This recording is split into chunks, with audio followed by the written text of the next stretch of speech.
Shalom saudara-saudari di dalam Yesus Kristus. Tema renungan pada pagi ini adalah bahaya cemburu dan iri hati. Bahaya cemburu dan iri hati. Yang diambil dari 1 Samuel bab 18 ayat 5 hingga 16. 1 Samuel bab 18 ayat 5 hingga 16. Apa beza cemburu dan iri hati? Kedua-dua hampir sama tetapi tidak serupa. Cemburu ialah rasa takut kehilangan sesuatu yang berharga bagi kita. Iri hati adalah rasa marah karena orang lain mendapatkan apa yang kita mahu. Apabila ada rasa cemburu, yang akan menyusul adalah rasa iri hati. Pertama, Saul dikuasai oleh iri hati. Dalam petikan hari ini kita melihat bagaimana Saul dikuasai oleh rasa iri hati dan bagaimana iri hati merosakkan hidupnya. Nah, apa sahaja yang disuruh oleh Saul, Daud berjaya melakukannya sehingga Saul melantik Daud menjadi pegawai tenteranya. Hal itu menyenangkan hati semua orang. Apabila Daud kembali setelah mengalahkan orang Filistin, para wanita menyanyi dan menari dengan gembira sambil berkata, Raja Saul membunuh beribu-ribu orang musuh, tetapi Daud membunuh berpuluh-puluh ribu orang musuh. Ini membuat Saul sangat marah, sehingga dia berkata, Daud dianggap membunuh berpuluh-puluh ribu musuh, sedangkan beta hanya beribu-ribu orang musuh. Tidak lama lagi mereka akan menjadikan dia raja. Dan semenjak dari hari itu, Saul iri hati dan dengki kepada Daud. Ayat 9 memberitahu kita bahwa Saul iri hati terhadap Daud. Jika kita perhatikan 1 Samuel bab 18 hingga 19, kita akan melihat apakah akibat iri hati terhadap Saul. Ada 4 hal yang terjadi kepada Saul apabila iri hati menguasai dirinya.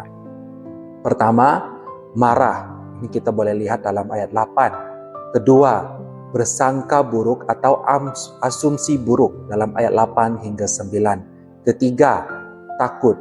Saul takut akan Daud. Ini kita boleh lihat dalam ayat 12, 15, dan 29. Amarah, bersangka buruk, dan takut dengan cepat membuat Saul melakukan hal yang keempat, yaitu cobaan untuk membunuh. Jika kita perhatikan dalam 1 Samuel bab 18 hingga 19, kita akan melihat bahwa Saul coba membunuh Daud. Saul ingin membunuh Daud karena dia iri hati terhadap Daud. Dan jika kita melihat bab-bab seterusnya, Saul coba membunuh Daud sebanyak 5 kali. 2. Mengalahkan iri hati. Kisah Saul yang berulang kali coba membunuh Daud bertujuan memberi amaran kepada kita tentang betapa bahayanya iri hati. Apa yang terjadi pada Saul juga boleh berlaku pada kita. Dan saya percaya banyak orang bergumul dengan dosa iri hati ini. Apakah kita dapat dibebaskan daripada dosa iri hati ini? Saudara-saudari, apabila kita iri hati, kita sebenarnya sedang melawan Tuhan. Kita sedang berkata, Tuhan itu salah memberkati orang lain. Kita sedang menuduh Tuhan itu tidak adil kepada kita. Dan kita sedang menuduh Tuhan itu gagal memelihara hidup kita. Tetapi kebenarannya, Tuhan sudah berjanji pun untuk memberkati dan memelihara hidup kita sesuai dengan keperluan kita. Tetapi apabila kita iri hati, kita sedang berkata, Tuhan tidak baik ataupun Tuhan tidak setia kepada kita. Jadi bagaimana kita bebas daripada iri hati? Ada beberapa cara. Pertama, mengakui bahwa ada dosa iri hati dalam diri kita. Akui bahwa diri kita seorang yang iri hati. Nah, ini tidak senang untuk dilakukan. Tetapi jika kita tidak mengaku bahwa kita iri hati, kita tidak akan dibebaskan atau kita akan terus dikuasai oleh iri hati. Kedua, mengakuinya kepada Tuhan. Kita bersetuju dengan Tuhan bahwa iri hati adalah dosa dan salah. Dan kita berseru kepada Tuhan untuk membuang pengaruh iri hati dari hidup kita. Jika Tuhan tidak menolong dan tidak melepaskan kita, kita akan terus diikat oleh iri hati selamanya. Ketiga, kita berdoa bagi mereka yang kita iri hati padanya. Nah, ini bukan sesuatu yang mudah dilakukan karena iri hati membuat kita merasa marah karena orang lain memiliki sesuatu yang tidak kita miliki. Tetapi kita harus jujur dalam doa kita. Beritahu Tuhan apa yang kita rasa tentang orang itu dan berdoa bagi kesejahteraan orang itu. Keempat, mengucap syukur kepada Tuhan untuk hal-hal yang kita iri hatikan pada orang lain.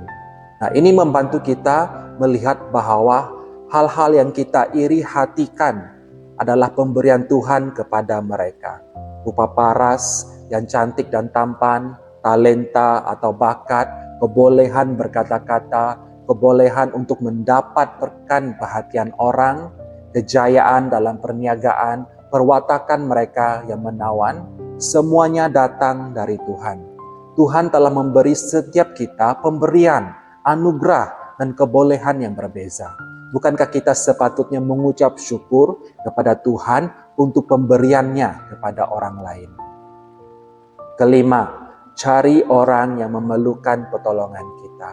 Menolong orang lain akan membantu kita mengalihkan fokus daripada terus-menerus iri hati pada orang lain.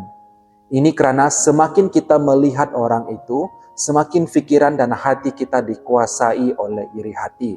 Dan ini akan membuat diri kita sakit hati. Tetapi jika kita fokus menggunakan talenta, bakat, kurnia, dan kebolehan kita untuk menolong orang yang memerlukan, kita tidak akan membuang masa merasa iri hati pada orang lain. Dan kita tidak akan mensia-siakan masa berpikir apa yang kurang pada diri kita dan apa yang lebih pada diri orang lain. Kesimpulannya, saudara-saudari, kita harus berhati-hati dengan rasa cemburu dan iri hati. Semua kita boleh merasakan cemburu dan iri hati dalam kehidupan kita. Saul membiarkan iri hati terus mendidih dalam dirinya, sehingga iri hati membuat dia marah, takut, bersangka buruk, dan akhirnya bertindak untuk membunuh. Jika kita terus membiarkan iri hati menguasai diri kita, kita akan dikuasai oleh rasa marah dan takut. Kita akan bersangka buruk tentang orang lain, dan akhirnya membuat kita melakukan hal-hal yang jahat. Oleh itu, saudara-saudari, jangan biarkan diri kita dikuasai oleh iri hati. Jangan habiskan masa hidup kita dengan iri hati terhadap orang lain. Tukar fokus kita, lalu gunakan masa dan tenaga kita untuk menolong orang yang memerlukan dengan pemberian atau kebolehan yang Tuhan telah berikan kepada kita. Mari kita berdoa. Tuhan, kami datang kepadamu dan kami merendahkan diri kami di hadapan Engkau. Ampuni Tuhan jika selama ini kami sudah bersikap cemburu, bersikap iri hati kepada orang lain. Sehingga rasa cemburu dan iri hati mendorong kami untuk melakukan hal-hal yang jahat di hadapan-Mu. Ampuni kami Tuhan dan kasihanilah kami. Dan kami mohon Engkau terus membentuk hati kami, agar kami memiliki hati yang penuh kasih, hati yang penuh dengan syukur, hati yang peduli terhadap orang lain. Ini kami Tuhan, kami mau menjadi orang yang tidak dikuasai oleh rasa cemburu dan iri hati, tapi mau hidup dengan bersyukur tentang pemberian Tuhan dalam hidup kami, bersyukur tentang pemberian Tuhan dalam kehidupan saudara dan saudari yang ada di sekeliling kami. Terima kasih Tuhan, ini doa kami. Di dalam nama Yesus Kristus kami berdoa. Amin.